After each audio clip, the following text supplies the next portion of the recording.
Bagaimana Ustaz?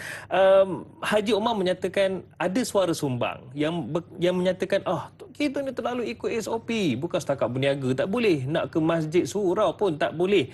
Bagaimana Ustaz? Apakah situasi keadaan kini kita boleh labelkan sebagai darurat? Baik, bismillah wassalatu wassalamu ala Rasulillah.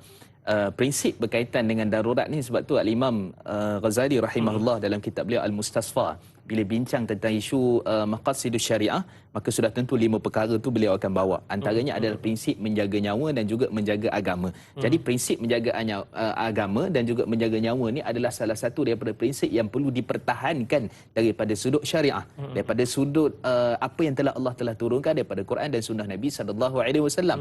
Jadi kita kena faham konsep asasnya menjaga nyawa, menjaga agama. Sebab menjaga harta apa semua tu kita tak pergi sangat kepada itu. Jadi ini 2 asas konsepnya. Jadi bila disebut menjaga nyawa, menjaga harta, dia adalah daruriyah. Daruriyah ni maksudnya adalah perkara darurat yang paling penting dan sangat utama untuk kita jaga. Jadi daripada sudut asasnya, kita nak kata sekarang ni kena faham daripada sudut syariah itu ataupun menjaga agama, di sana dia ada perkara yang memang hukum hakam yang tidak boleh diubah ataupun sebagainya. Contoh kewajipan solat.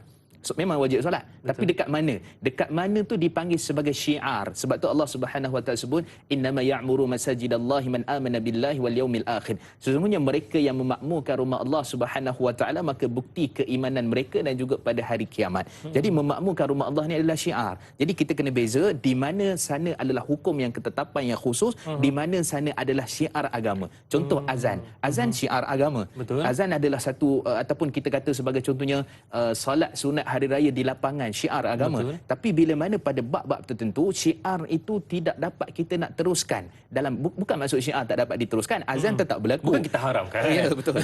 Kan kemudian jemaah akan ada.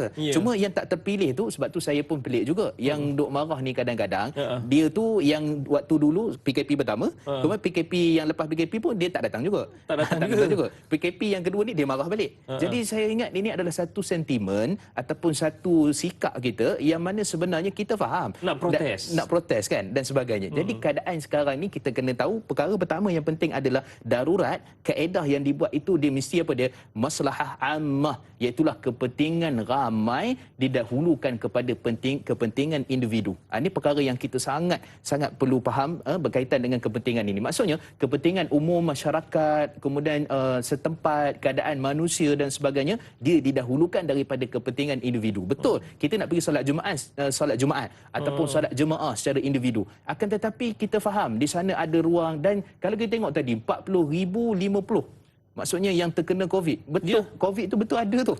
Bukan tipu-tipu. Ia wujud, bukan cobaan. Dia bukan cobaan, betul-betul. Jadi menunjukkan bahawa benda ni dia bukan mainan. Ada orang kata dituduh macam KKM saja je keluarkan supaya kita takut. Ada juga yang kata macam tu. Jadi kita kena faham betul-betul benda ni adalah realiti sebenar. Maka sebab tu masalah kepentingan umum didahulukan daripada kepentingan individu. Yang pertama. Yang kedua, daripada sudut asasnya kepentingan itu menjaga syariat. Maksudnya apa? Kalau kita kata contohnya tak ada solat jemaah di masjid, tetap akan ada azan, tetap akan ada. Sebab tu jemaah tu fardu kifayah kalau ikut sebahagian pada pandangan Imam Ahmad dan sebagainya. Adapun mazhab Imam Syafi'i, hukumnya adalah sunat yang sangat dituntut. Dan sebahagian para ulama antaranya disebut oleh Mawardi dan sebagainya, Imam Mawardi dalam kitab beliau Hawi Al-Kabir menyatakan bahawa sebahagiannya adalah menyatakan wajib untuk solat berjemaah. Jadi kalau wajib ataupun kita kata dalam keadaan sedemikian, bukan kepada semua, tapi dia adalah fardu kifayah, fardu bagi mereka yang mampu. Ini bukan isu mampu tak mampu, isunya masalah keadaan itu masih lagi dalam ruang lingkup yang membimbangkan keadaan itu. Jadi sebab tu kita berdoa kepada Allah Subhanahu Wa Taala, mudah-mudahan dan ada juga orang kata kita dah banyak doa dah Ustaz, 6 bulan dah kan.